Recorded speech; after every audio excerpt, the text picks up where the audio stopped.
Baankiiwwan biyya keenya keessa jiran baankii mootummaa dabalatee baankiiwwan dhuunfaa soddomatti siiqamtu jira. Isaan kanneen keessaa baankii kamtu gaariidha kan jiru keessattuu baankiiwwan namni keenya baay'inaan itti fayyadaman hamma shanii keessaa baankii kamtu irra gaariidha maallaqa itti qusachuudhaa fi maallaqa biyya alaatii ergamu irratti yoo erganne kamtu gatii olaanaadhaan nu sharafaa baankiidha. Baankiitti gatiin sharafaa gargar waan ta'eef akkasumas immoo baankii irra maallaqa yoo liqeeffannu baankii kamtu dhala gadaanaadhaan nu liqeessuu danda'a. Akkasumas immoo baankii kamtu maallaqa baay'ee yoo barbaanne maallaqa baay'ee nu liqeessuu danda'a. Digital irratti yookaan ammoo mobile bankingiitti kamtu maallaqa olaanaa nu kennuu danda'a. Kamtu immoo wabii malee yeroo liqeeffannu maallaqa bareedaa nu liqeessuu danda'a. Akkasumas immoo hammi dhala isaa baankii kamtu gadaanaadha kan jedhu baankiiwwan namni keenya baay'inaan itti fayyadaman baankii hamma shanii wal bira qabee isin kaasa jechuudha. Manni kee bu'uura jireenya keetiiti. Bu'uurri kee immoo cimaa fi hawwataa ta'uu qaba. Midhaaginni manarraa jalqaba. Manni bareedu jireenyi bareeddi galmaan nama geetti. Isin hojii jireenya keessanii irratti qofa xiyyeeffadhaati. Waa'ee midhaagina mana keessanii immoo duratti dhiisaa kan isinii jedhu mana oomishaa fi gurgurtaa boraatii fi maggarajaa nafiisaati. Manni oomishaa fi gurgurtaa boraatii fi maggarajaa nafiisaa meeshaalee manaa kanneen akka maggarajaa, uffata Arabiyaan majlisii, uffata siree boraatii isaa wajjin akkasumas uffata halkanii komfartii. Hagicha mana keessanii midhaagsuuf kan tolu uffata firaashii fi kan tiraasii, sufraa nyaataa fi kan bunaa wajjin. Mintaa fi saayizii fi halluu garaagaraatiin filannoo gatii barbaadaniitiin nu biratti ni argattu. Maal kana qofa meeshaalee aadaa qorii, sabaree, boraatii, fal'aanaa fi siinqee dabalatee gosa barbaadaniin nu biratti ni argattu. Meeshaalee qulqullina qaban irraa ogeessota ogummaa gaarii qabaniin hojjennee kan isinii dhiyeessinu yoo ta'u, namoonni biyya keessa hin jirree fi qaamaan dhufuun isinii hin dandamne idduma isin jirtan kan isinii dhiyeessinu ta'a. Mana oomishaa fi gurgurtaa boraatii fi maggarajaa nafiisaa cimina, qulqullina, bareedina gatii madaalawaan hundaa iddoo tokkotti. Teessoon keenya magaalaa Shaashamannee ganda duwwaa tokko buufata konkolaataa duuba gamoo kaaffee Raanii Duraanii keessatti nu argattu. Odeeffannoo dabalataatiif lakkoofsa bilbilaa duwwaa 932 duwwaa 7 1951 yookaan duwwaa 961 duwwaa 531 22 haloonuun jira. Mana oomishaa fi gurgurtaa boraatii fi maggarajaa nafiisaa. Odeeffannoon kun nama kamiyyuu ni barbaachisa jedhee waa yaadee fi gaaffii namoota baay'ee waan ta'eef kanaaf jalqabarraa hamma xumuraa yoo nafaana butanii odeeffannoo kanarraa waan baay'ee gaarii tokko waan jireenya keessanii wal qabatu waan isin fayyadu as jala argattanii ni baatu. Namoonni yeroo jalqabaatu gara YouTube chaanel kanatti Ibraahim jedhama. Subscribe godhaatii YouTube chaanel kana odeeffannoo kana nafaana baasanii jechuudha. Egaa akkuma yeroo baay'ee isin kaasee namni walakkaa olee YouTube chaanel kana subscribe hin godhin daawwata waan ta'eef subscribe yoo godhattan odeeffannoowwan babbareedaa as jalaa ni argattu jedhee ittiin amana. Odeeffannoon kun isinitti tolee yookaan immoo namoota beekuuf dhagahuu qaban ni jajjatte yoo yaaddan share godhate biraan gaa viidiyoo kana immoo like godhaatiin afaan baasanii jechuudha. Akkuma jalqabarratti isinii kaasetti baankiiwwan biyya keenya keessa jiran keessattuu baankii mootummaa dabalatee baankiiwwan dhuunfaa soddomatti siiqamtu jira. Isaan kanneen keessaa baankii kamtu gaariidha kan jedhu waliin ilaalla jechuudha. Gaarummaa isaa mootuyyuu qabxiilee hamma shanii kaafnee maallaqa yeroo ergannu kamtu gatii olaanaa nu sharafuu danda'a.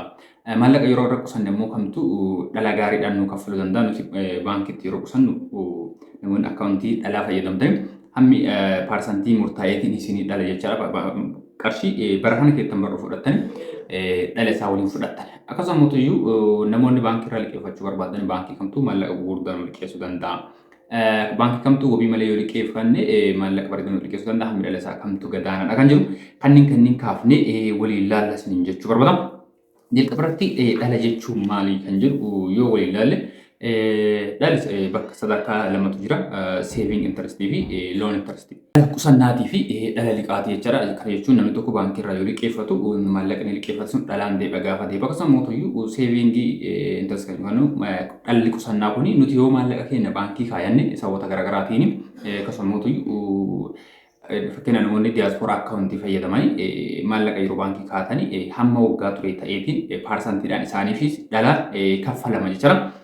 Isa kana yoo ilaalle dhalli yoo baankii irraa liqeeffanne dhalli liqaa kun paarsantii 11 hamma paarsantii 19tti deema. Akkaataa liqaa keessanii irratti hundaa'uudhaan baay'ina liqaa isin liqeeffatte irratti hundaa'uudhaan baankiitti garaagarummaa qaba. Fakkeenya yeroo darbee waliin ilaallee turre moobaayilii harka keessan irra maallaqa liqeeffachuu kan inni karaa bakka bu'ummaa teelebirriitiin baankiiwwan liqeessuu danda'an baankiitti hammi dhala isaa paarsantiin garaagaraa akka ta'e waliin ilaallee turre. Kan 22 qabutu jira, kan parsantii 20 dhalutu jira, kan parsantii 19 dhalutu jira. Akkasumas immoo kanaaf kan kanaa gadiin illee kan dhalutu jira jechuudha. Kanaaf inni kun ammoo kan waliin ilaallu kan wabiidhaan liqeeffachuu dandeettan jechuudha. Namoonni mana qabsiiftanii, konkolaataa qabsiiftanii, wantoota garaagaraatiin dookumentii hojii keessanii baankii irratti dalagdan irraa kan liqeeffatan isaan kunniin wabiidhaan kan liqaa isinii kennamu jechuudha. Isaan kun parsantii 11 kaasee hamma parsantii 19tti akkaataa akkaawuntii keessaniitiin yookaan immoo akkaataa baankiitti fayyadamtanii akkasumas akkaataa maallaqa isin liqeeffatan irratti hundaa'uudhaan jechuudha. Akkasumas waan isin qabsiiftan irratti hundaa'uudhaan riskii isaa irratti hundaa'uudhaan kan parsantiin isaa ol ka'uu fi kan gambu jechuudha. Fakkeenyaaf hamma 22 siiqa kan wabii hin qabne sun jennee waliin kaafne ilaalleerra. Inni sun maaliif hammi dhala isaa parsantii isaa ol kaa'ate kan jedhu sirraa yoo ilaalle wabii hin qabu maallaqni sun hammi carraan inni deebi'u parsantii muraasa shakkisiisaadha jechuudha. Hundi hin deebi'u kan deebine jira kan deebi'u jira. Kanaaf hammi dhala isaa olaanaadha jechuudha. Kanaaf inni kunis akkaataa riskii isaa irratti hundaa'uudhaan akkaataa wabii waan nuti qabsiifne irratti hundaa'uudhaan namni tokko mana qarshii miiliyoona 10 baasu qabsiisee yoo liqeeffatee fi namni tokko mana miiliyoona 2 baasu qabsiisee yoo liqeeffate hammi liqaa isaas garaagaraa parsantii isaas garaagarummaa ni qabaatu jechuudha. Olaanaan isaa parsantii hamma 19tti dhala olaanaa kan jedhamu baankii kamuu irratti kanaa olii hin jiru. Gadaanaan isaa 11 hamma 13tti. Gadaanaa kan jedhamu parsantii 11 hamma parsantii 13 kun kan ta'u yoo nuti maallaqa keenya baankii irraa liqeeffannee kan amma isin kaasamu per yiiridha. Waggaa tokko keessatti parsantii olaanaanii parsantii 11 hamma parsantii 19 kan dhalu yoo ta'u gadaanaan parsantii 11 hamma parsantii 13 kan dhaludha jechuudha. Inni kunis akkaataa maallaqa isin liqeeffatanii fi waan isin qabsiiftan liqeeffatan irratti kan hundaa'u jechuudha. Kan qusannaa immoo dhalli qusannaa immoo nuti baankii irratti maallaqa keenya yoo kaa'anne hamma nu dhalaa parsantii meeqa kan jedhuu fi inni tokko baay'ee gadaanaadha waan ta'eef yeroo darbe isinii kaasee ture. Nuti baankiitti maallaqa liqeeffannee parsantii 7 qofa nu dhalaa. Kanaaf namoonni maallaqa gurguddaa qabdanii qarshii keessan baankii kaa'urraa baaftanii investii yoo ittiin gootanii waggaa tokko keessatti dachaa saniin argattu parsantii 50% 40% parsantii 30 argachuu dandeettan maallaqa keessan baankii kaa'inaa waan jedhu isinii kaasee ture. Kanaaf parsantii 7 hamma parsantii 8dha.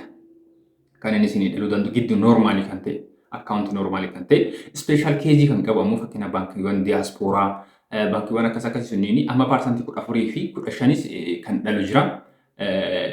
Ispeeshaalii kan ta'e jechuudha. Kun ammoo noormaaliin isaa parsantii 7 hamma 8 fi baankii baay'ee irratti parsantii 7 baankii baay'ee garee irratti ammoo parsantii 8 7.5 7.3 jira. Walumaa galatti 7 hamma 8 kan hin caalle jechuudha waggaa tokko keessatti nuti maallaqa akkaawuntii qabaanne. Kana jechuudha. Gadaanaanis jira maallaqa xixiqqoo keejiiwwan garaagaraatiin parsantii 2 hamma parsantii 5 kan dhalu jira.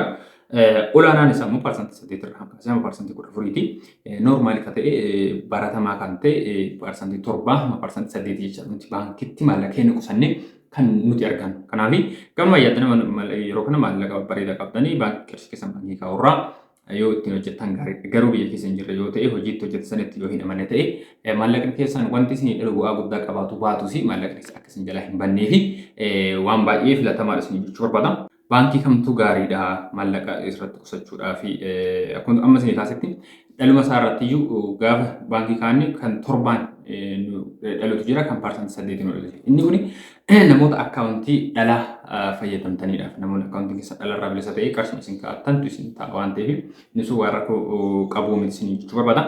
Ulaagaalee isaa kanneen liqaa nuti isarraa yeroo liqeeffannu yookaan ammoo nuti yeroo achi kaa'annu amma inni nu dhalu lammaffaa immoo sharafa irratti keessattuyyuu wantoonni namni baay'een isa filatanii baankii tokko filatanii fi namoonni keessattuyyuu illee biyya alaa jirtan biyya alaarraa gara biyya keessatti maallaqa ergattanii akkasumas namoonni hojii oonlaayinii hojjettanii karaa waar tiraansferiitiin namoonni isinii kaffalu sharafa irratti kan hundaa'u jechuudha. Fakkeenyaaf doolara yoo fudhanne sa'aatii kana yeroo nama fiidoo isin waraabu kanaatti baankii garii irratti 52 saantiba 90 kan jiru jira 53 kan jiru jira 53 fi saantiba 4 kan jiru jira waan ta'eef baankiitti garaagarummaadha jechuudha. Haa ta'u immoo inni kun baay'ee dhaabbataa miti. Fakkeenyaaf baankii hojii gamtaa Oromiyaatii fi baankii daldala Itoophiyaa yeroo wal bira qabnee fudhanne yeroo tokko kan baankii daldala Itoophiyaa ni caala yeroo tokko immoo kan baankii hojii gamtaa Oromiyaa ni caala jechuudha. Garuu yeroo ammaatti wal bira qabne yoo ilaalle sharafa isaa irratti maallaqa yeroo nu liqeessu parsantii isaa dhalli isaa nurratti herreegatuun gadaanaa kan ta'e baankii hojii gamtaa Oromiyaa yeroo darbe isin kaasee ture keessattuyyuu tajaajila wabii tokko malee kan nu liqeessu michuun parsantii inni dhaluun baay'ee tokko gadaanaa fi qarshii nu liqeessu baay'ee tokko olaanaadha jechaadha.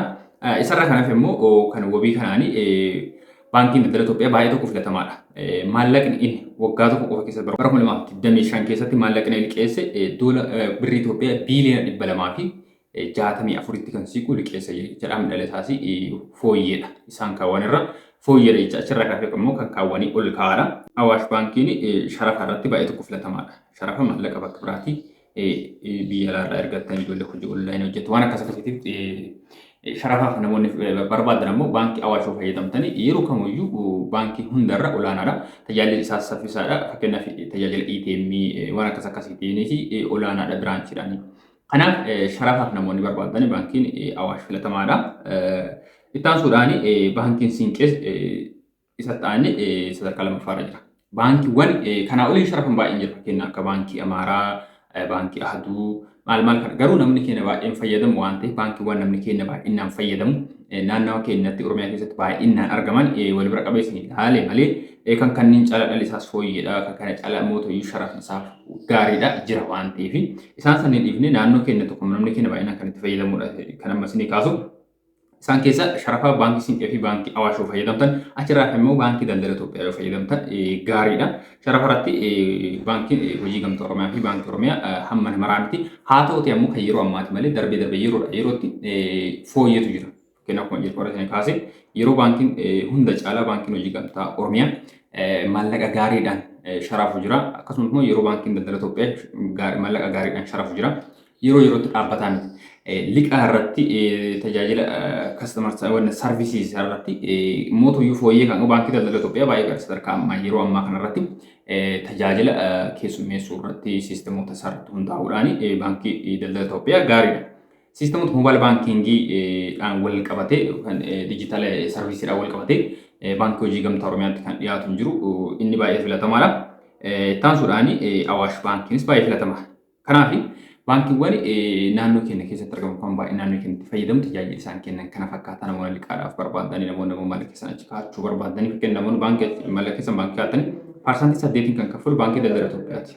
Egaa kana fakkaata garuu baankiin tokko kan ittiin madaalama sadarkaan isaa kennamuufii danda'u loon profiitii number of branch baay'ina branch inni qabu baay'ina ATM inni qabu forex generation waan akkasii kanaan madaalama mobile bank subscription kun ammoo waan nu fayyadu miti baay'inni ATM isaa baay'inni maal isaa kana haa ta'uti ammoo akkaawuntiin isin baay'inaan fayyadamu qabdanii baankii bakka baay'eedha branch qabu baankii bakka baay'eedha ATM qabu maaliif taayif gara biyya namoonni biyya keessa hin jirre gaafa gara biyya dhuftanii gara kutaa biyya gara naannoo gara baadiyyaa faatti maatii keessa bira deemu yeroo waan akkasii fi baankii isin barbaachisu baankiiwwan biraanchii isaa bakka baay'ee qaba hamma baadiyyaa magaalaa xiqqoo baadiyyaa jiran keessa baankiiwwan qabutu jira isaan kanneen namootuyyu baankii daldala Itoophiyaa fi baankii hojii gamtaa Oromiyaa kan gitu hin jiru baankii siinqee dhiyeennamteef waan ta'eef daree naannoo akkasaniinitti argachuu dandeettanii baay'ina maamilaatiin baankii daldala Itoophiyaatti kan qixxaatu hin jiru.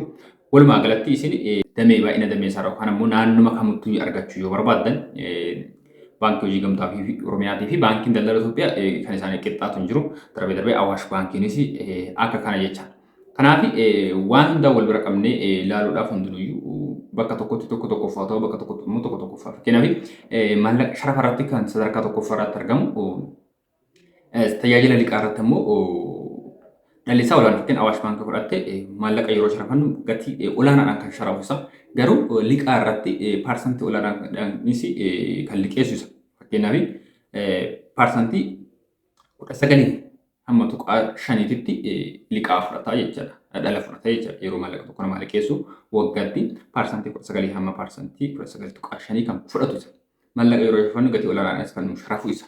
Kanaaf isin yoo tajaajila liqaa barbaadan baankii wayyaa qabutti yeroo mootummaa maallaqa isa sharafachuu barbaadanis baankii wayyaa qabutti akkaataa kanaan fayyadamuu qabda waan ta'eef hundinuyyuu sadarkaa garaagaraatti argama isin jechuu barbaada. Odeeffannoo guyyaa qabda isin dhufe kan hanga isin biraan gahaa ture odeeffannoo kun isin tole taraa viidiyoo kana laayik godha waan asirratti ifa isin hin taane fi waan gaaffii isin ta'e yoo qabaattan karaa keessaatii fi karaa lakkoofsa bilbilaatiin akkasumas koomentii jalatti barreessuu ni dandeettan waan nutti galtuma galaan keessan dachaa viidiyoo biraatiin mul'atu baay'ee.